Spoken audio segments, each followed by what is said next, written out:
Em nome de Jesus Cristo, o nosso substituto. Amém. Tu és o meu filho amado, em ti me agrado.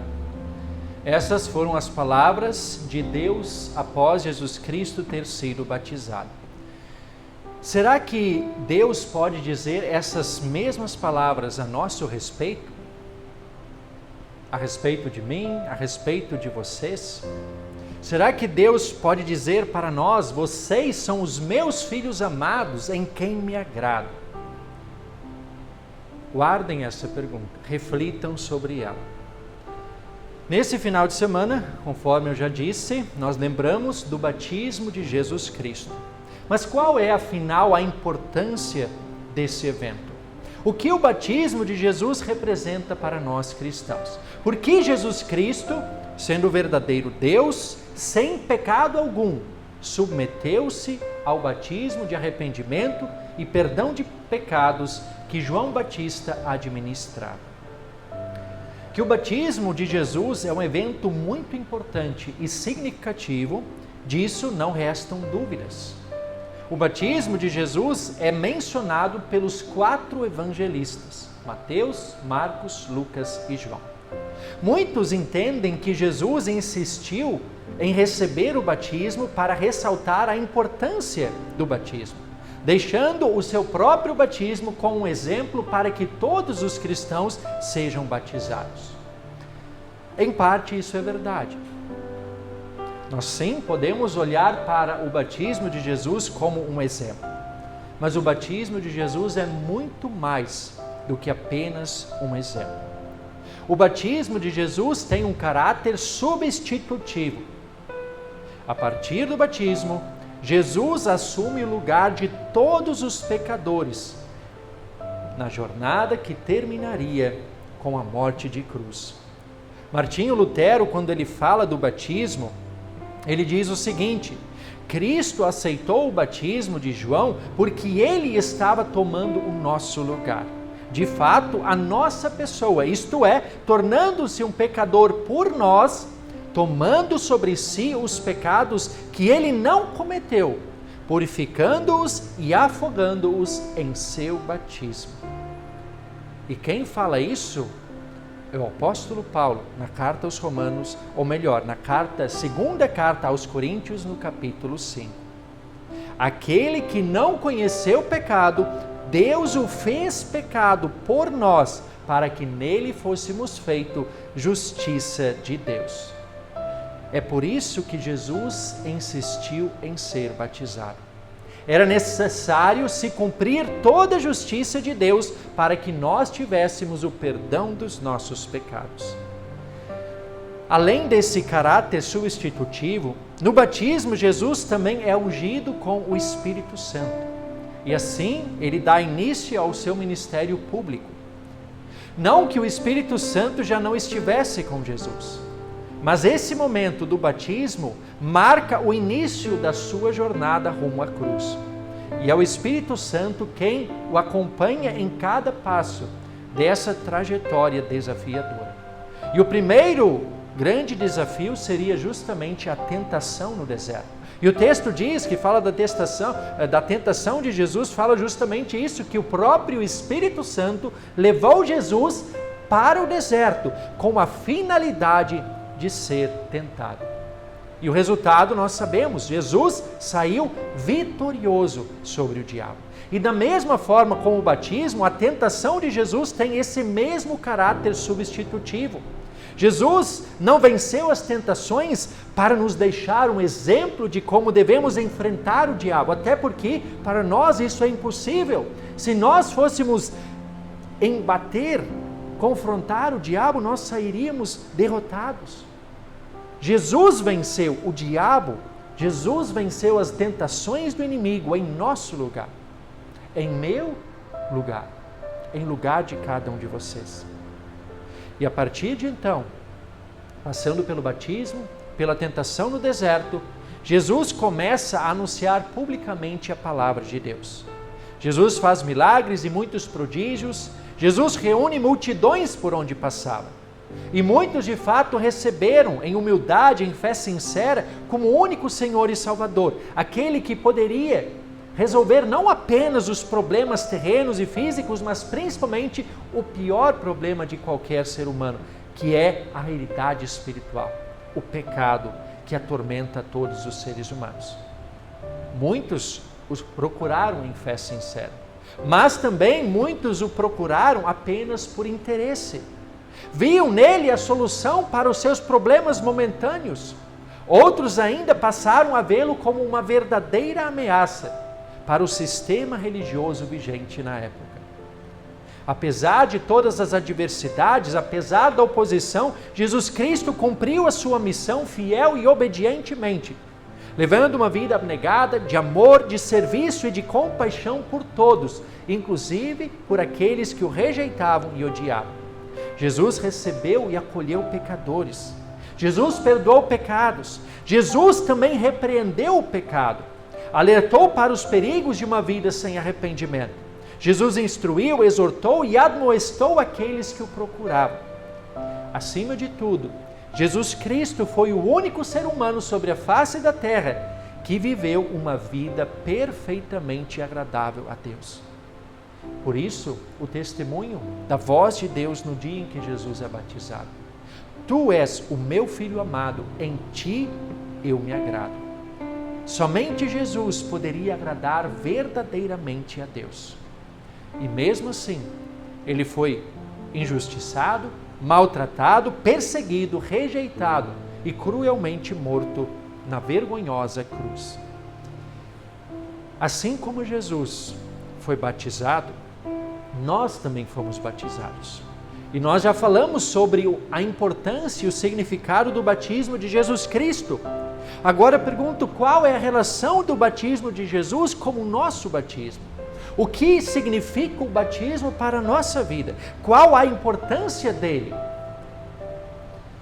Ora, se Jesus Cristo, em seu batismo, assume o lugar dos pecadores na caminhada rumo à cruz, o nosso batismo nos livra dessa árdua jornada que jamais seríamos capazes de completar.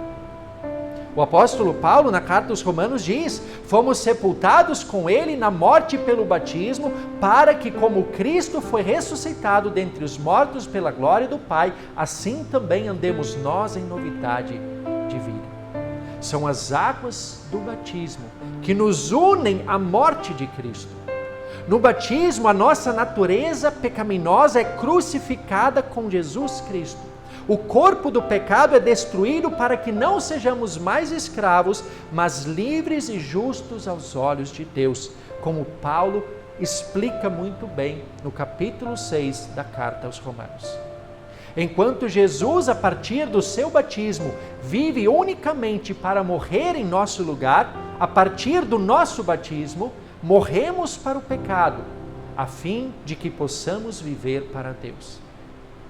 Por isso, o batismo para nós é uma dádiva celestial, pelo qual nos é oferecido tudo aquilo que Cristo conquistou com a sua vida e sua obra perfeita, com a sua morte injusta e com a sua gloriosa ressurreição. O batismo nos torna participantes da morte e ressurreição de Jesus Cristo. No batismo nós recebemos o dom do Espírito Santo, o responsável por nos conduzir à fé verdadeira, fazendo com que tudo aquilo que Cristo conquistou seja contado em nosso favor. No batismo acontece aquilo que diz Isaías no capítulo 43. Não tenha medo, porque eu o remi, eu o chamei pelo nome, você é meu. O batismo nos tira das mãos do inimigo e nos recoloca nas mãos amorosas de Deus.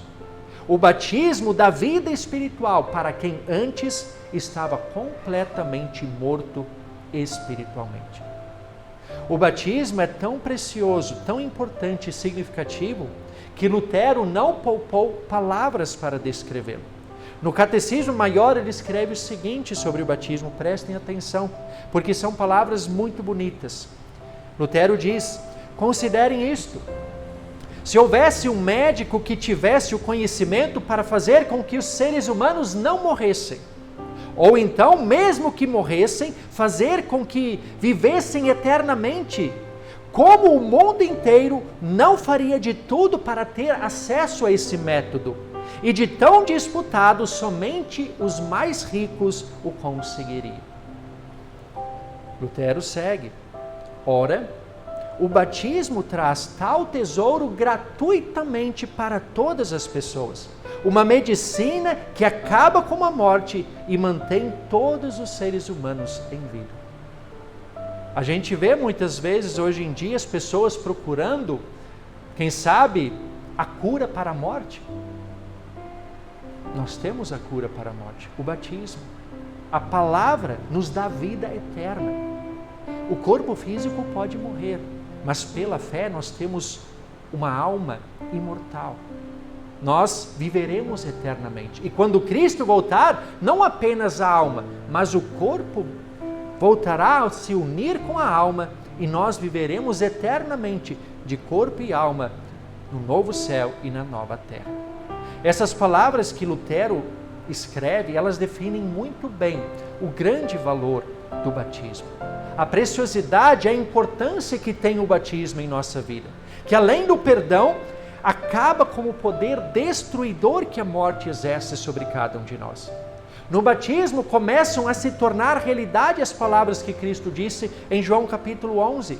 Eu sou a ressurreição e a vida. Quem crê em mim, ainda que morra, viverá. E todo que crê em mim não morrerá eternamente. Essas palavras começam a se tornar realidade quando nós recebemos o batismo. E diante de tamanho tesouro, o que faremos agora?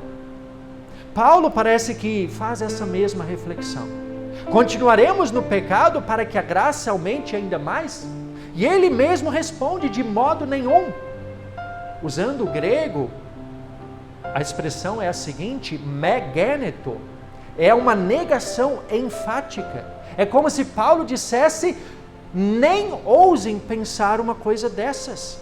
E depois ele segue: como viveremos ainda no pecado, nós que já morremos para ele? Ou será que vocês ignoram que todos nós que fomos batizados em Cristo Jesus, fomos batizados na sua morte? Jamais devemos nos submeter à escravidão do pecado novamente. Pelo contrário, devemos andar em novidade de vida. Devemos considerar-nos mortos para o pecado e vivos para Deus, e de tal forma viver. Mas como afinal se dá esse modo de viver? Como isso acontece na prática? Esse andar em novidade de vida é uma luta contra as inclinações pecaminosas da nossa carne, que insistem em nos atormentar. E essa luta não é fácil.